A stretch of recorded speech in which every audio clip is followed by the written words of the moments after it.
नमस्कार, मी प्रतीक्षा. न्यूज मराठी 24/7 मध्ये आपल्या सर्वांचं स्वागत. तर एक नजर टाकूया आजच्या महत्त्वाच्या घडामोडींवर.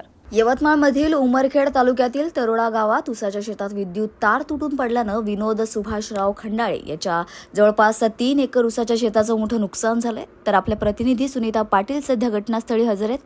त्यांच्याकडूनच जाणून घेऊया तेथील परिस्थितीचा आढावा. प्रतिनिधी जिल्हा यवतमाळ न्यूज मराठी चॅनल. आपण आलेलो आहोत यांच्या शेतामध्ये. यांच्या ऊसाचं नुकसान झालेलं आहे, जळालेलं आहे. तर त्यांना विचारूत आपण, तुमचं किती नुकसान झालं ते सांगा. ऊसाचं आमच्या जवळपास 4 ते 4.5 लाखाचं नुकसान झालं आहे. नाव काय तुमचं? विनोद सुभाषराव खंडाळे. शेती किती आहे तुम्हाला? शेती 3 एकर. 3 एकर. आणि म्हणजे सर्वच ऊस जळाला का तुमचा? पूर्ण उजळा. कशामुळे जळाला? हे लाईनीच्या ह्याच्यामुळे शॉर्ट सर्किट झाल्यामुळं. किती वाजता आग लागली समजायला? 11:30 पर्यंत. 11:30 लागली. आणि जास्त पूर्ण जळाला, तुम्हाला काही सांगायचं याच्याबद्दल? म्हणजे कशाच्या हायगाईने झाला? लाईनीच्या आहे की ना, लाईनीच्या आहे ना.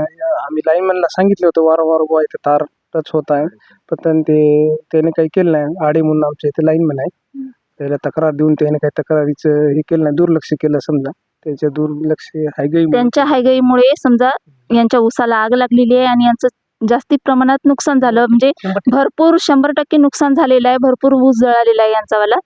तरी तुम्ही बोला.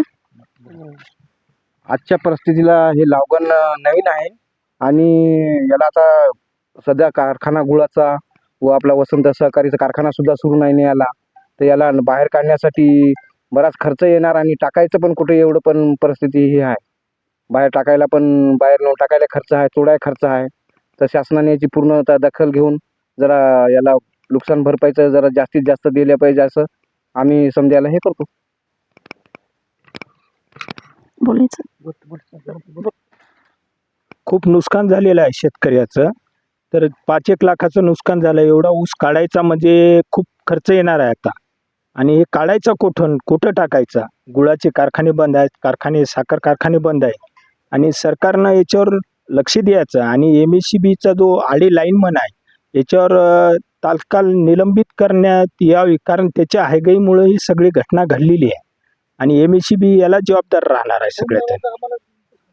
म्हणजे दुर्लक्ष झाल्यामुळे यांचं नुकसान झालेलं आहे. आग लागलेली आहे यांच्या शेतामध्ये आणि भरपूर प्रमाणात सर्व ऊस जळालेला आहे. म्हणजे सर्व टाकूनच द्यावं लागणार आहे. एक थोडा पण काही कामी नाही येणार आहे. तर या होत्या आजच्या महत्त्वाच्या घडामोडी. अशाच महत्त्वाच्या घडामोडींसाठी पाहत रहा न्यूज मराठी 24/7. नवा भारत, नवा विचार.